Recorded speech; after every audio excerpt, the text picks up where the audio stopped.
Assalamualaikum warahmatullahi wabarakatuh. Hai kelas, apa kabar semuanya? Selalu sehat ya dan tetap semangat. Alhamdulillah jumpa kembali kita dalam video pembelajaran prakarya dan kewirausahaan kelas 12 semester 2. Oke kelas, pada video pembelajaran kali ini kita melanjutkan dari video pembelajaran sebelumnya. Kita akan memasuki pola pembahasan pada bagian G, yaitu perencanaan wirausaha produk fungsional dari limbah. Tujuan pembelajaran. Setelah mempelajari bab ini, Anda diharapkan mampu menghayati bahwa akal pikiran dan kemampuan manusia dalam berpikir kreatif untuk membuat produk kerajinan serta keberhasilan wirausaha adalah anugerah Tuhan. Menghayati perilaku jujur, percaya diri dan mandiri, serta sikap bekerja sama, gotong royong, bertoleransi, disiplin, bertanggung jawab, kreatif, dan inovatif dalam membuat karya kerajinan fungsional dari bahan limbah dari lingkungan sekitar untuk membangun semangat usaha. Mendesain dan membuat produk serta pengemasan karya kerajinan fungsional dari limbah berdasarkan identifikasi kebutuhan sumber daya, teknologi, dan prosedur berkarya. Mempresentasikan karya dan proposal usaha produk kerajinan fungsional dari limbah dengan perilaku jujur dan percaya diri. Menyajikan simulasi wirausaha kerajinan fungsional dari limbah berdasarkan analisis pengelolaan sumber daya yang ada di lingkungan sekitar. Oke kelas, pada bagian G, perencanaan wirausaha produk fungsional dari limbah. 1. Skema proses wirausaha produk dari limbah. Limbah selalu menjadi bagian dari kegiatan manusia baik sehari-hari, dalam rumah tangga maupun industri. Indonesia dengan jumlah penduduk yang besar, pertumbuhan industri dan keragaman pertanian memiliki potensi bahan baku limbah yang kaya. Setiap daerah di Indonesia memiliki jenis hasil pertanian yang khas dan jenis industri yang berbeda, sehingga menghasilkan limbah yang beragam. Keragaman limbah yang ada membuka peluang usaha produk kerajinan hiasan dan fungsional dari limbah. Produk usaha produk kerajinan dari limbah didasari dengan riset pasar dan pengembangan produk inovatif. Skema proses dari wirausaha produk dari limbah secara umum sama dengan skema proses yang terjadi pada wirausaha kerajinan lainnya. Perbedaannya terdapat pada detail aktivitas yang dilakukan, seperti proses produksi yang dijalankan, tergantung pada bahan dan desain dari produk yang akan dibuat. Oke kelas, pada gambar 5.20 ini adalah skema proses dalam wirausaha kerajinan. Dari riset pasar, kita mendapatkan hasil riset, kemudian melakukan pengembangan produk, kemudian kita mendapatkan hasil rancangan, sehingga bisa melakukan proses produksi dari bahan, peralatan, dan cara kerja. Kemudian kita menghasilkan produk, kemudian produk tersebut didistribusi dan dilakukan pemasaran, kita distribusi ke pasar. Setelah itu dari keseluruhan rangkaian yang telah dilakukan, kita melakukan evaluasi agar mendapatkan ide-ide lagi yang lebih baik dan mendapatkan penjualan yang lebih baik lagi. Oke kelas, selanjutnya adalah yang kedua, proposal usaha. Peluang usaha ditindaklanjuti dengan membuat perencanaan wirausaha produk fungsional dari limbah. Wirausaha pada dasarnya adalah kegiatan pengelolaan sumber daya usaha, dikenal dengan istilah 6M, yakni man, manusia, money, uang, material, bahan, mesin, peralatan, metode, cara kerja, dan market, pasar. Man, manusia atau SDM, sumber daya manusia. Dalam wirausaha kerajinan meliputi manpower dan mind power. Mind, pemikiran, dan kreativitas dari sumber daya manusia di bidang kerajinan sama pentingnya dengan tenaga dan keterampilan yang dimiliki. Pengelolaan sumber daya manusia dalam bidang kerajinan meliputi pengelolaan terhadap pembagian tugas fisik, serta pengelolaan ide-ide dan buah pikiran. Suasana kerja harus dibuat agar memberikan kenyamanan bagi pekerjanya. Suasana kerja yang nyaman akan memicu munculnya ide-ide inovatif baik untuk perkembangan produk maupun usaha secara umum untuk kemajuan wirausaha.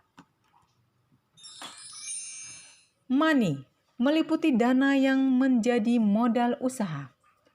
Perputaran uang yang terdiri dari pengeluaran dan pemasukan yang terjadi dalam usaha tersebut. Keuangan pada wirausaha kerajinan dari limbah relatif terukur karena bahan baku limbah selalu ada dan tidak mudah rusak.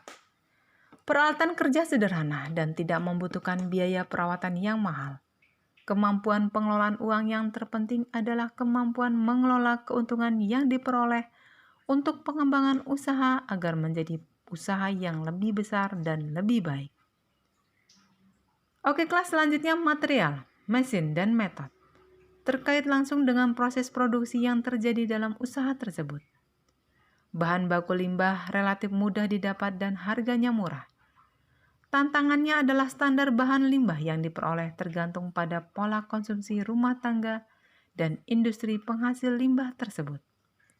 Kreativitas dalam membuat desain baru yang sesuai dengan limbah yang ada sangat dibutuhkan dalam pengelolaan wirausaha produk dari limbah. Pada wirausaha produk dari limbah, alat yang digunakan pada umumnya adalah perkakas, peralatan dan mesin sederhana, bukan mesin yang rumit. Produksi kerajinan mengutamakan keterampilan tangan. Oleh karena itu, perkakas, peralatan, dan mesin sederhana hanya sebagai alat bantu. Kemampuan wirausahawan dalam mengelola produksi kerajinan secara efektif dan efisien dapat menghasilkan keuntungan wirausaha yang lebih besar.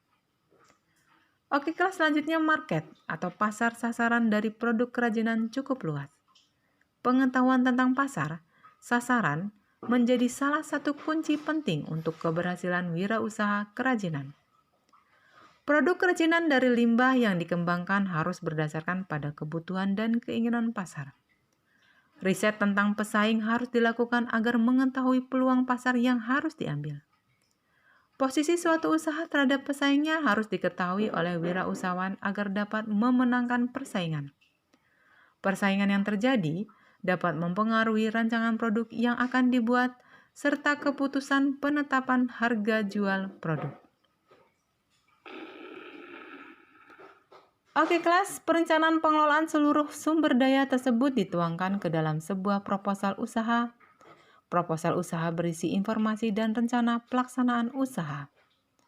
Proposal usaha biasanya dibuat oleh wirausahawan untuk menawarkan ide usahanya kepada pihak lain untuk kerjasama dalam hal permodalan usaha.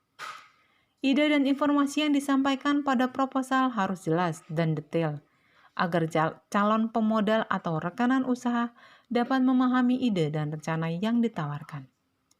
Informasi yang jelas juga dapat menghindarkan dari kesalahpahaman tentang ide dan rencana usaha yang ditawarkan. Proposal juga sebaiknya dibuat menarik untuk dibaca. Desain sampul muka proposal berperan penting dalam memberikan informasi awal dari hal yang akan ditawarkan. Sampul muka yang baik akan membuat calon pemodal dan rekanan tertarik untuk membaca proposal tersebut. Oke kelas, ini adalah tugas individu 5, definisi proposal usaha dan sistematika proposal usaha. Carilah informasi dari beberapa literatur atau buku, jurnal, dan internet tentang pengertian dari proposal usaha dan sistematika proposal usaha, deskripsi perusahaan pasar dan pemasaran, aspek produksi, dan aspek keuangan. Catat, pelajari, dan bandingkan setiap penjelasan yang didapat dari sumber-sumber tersebut.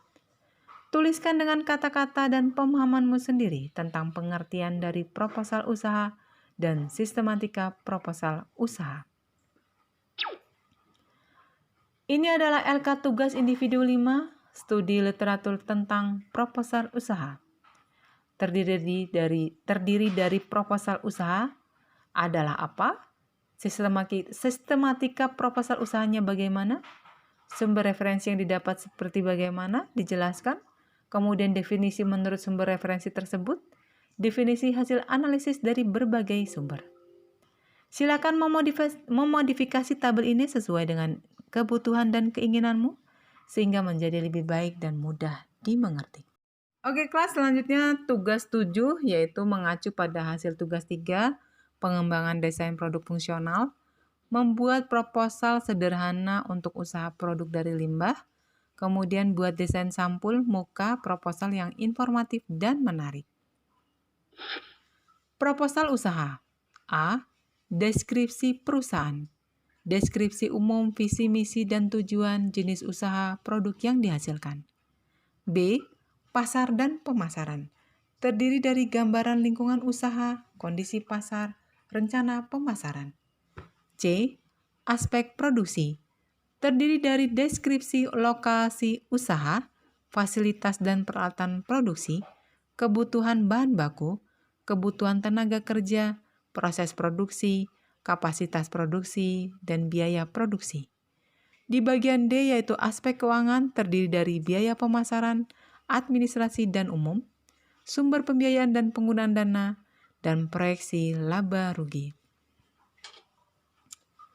Oke kelas, ini adalah evaluasi diri semester 2. Evaluasi diri pada akhir semester 1 terdiri atas evaluasi individu dan evaluasi kelompok.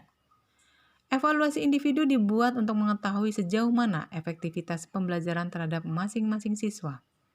Evaluasi individu meliputi evaluasi sikap, pengetahuan, dan keterampilan. Evaluasi kelompok adalah untuk mengetahui interaksi dalam kelompok yang terjadi dalam kelompok, kaitannya dengan pencapaian tujuan pembelajaran. Evaluasi diri atau individu. Bagian A, berilah tanda cek pada kolom kanan sesuai penilaian dirimu. Keterangan yang 1 sangat tidak setuju, 2 tidak setuju, 3 netral, 4 setuju, dan 5 sangat setuju. Bagian B, tuliskan pendapatmu tentang pengalaman mengikuti pembelajaran kerajinan di semester 2. Tabelnya adalah sebagai berikut ini, bagian A dan bagian B. Oke kelas, selanjutnya evaluasi diri atau kelompok. Bagian A, berilah tanda cek pada kolom kanan sesuai pilihan dirimu. Keterangan sama seperti tadi, yang pertama sangat tidak setuju, kedua tidak setuju, 3 netral, 4 setuju, dan 5 sangat setuju. Bagian B, tuliskan pengalaman paling berkesan saat bekerja dalam kelompok. Ini adalah tabel pada bagian A, yaitu nomor aspek evaluasi. Yang nomor 1, semua anggota kelompok kami memiliki sikap yang baik. Kedua, semua anggota kelompok kami memiliki pengetahuan yang lengkap tentang materi pembelajaran semester 2.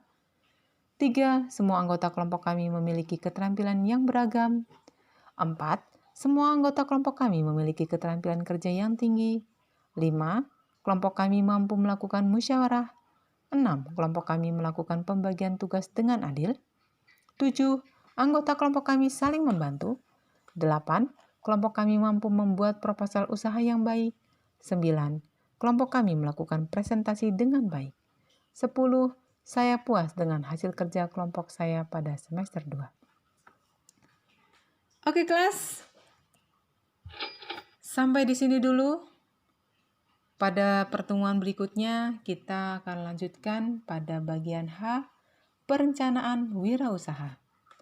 Tetap semangat dan jaga kesehatan dan berkreasi. Oke kelas, terima kasih. Semoga video pembelajaran ini bermanfaat. Jangan lupa like, share, dan subscribe-nya agar tidak ketinggalan video-video pembelajaran selanjutnya. Thank you. See you next time. Wassalamualaikum warahmatullahi wabarakatuh. Kick.